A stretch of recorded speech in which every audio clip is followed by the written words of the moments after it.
such a losing game, dying in the arms of one another. But I'm number one in the Fools Hall of Fame.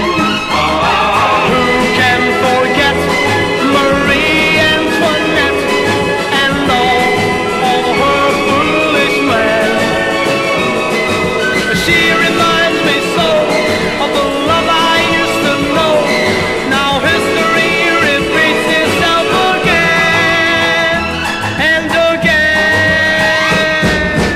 There have been many men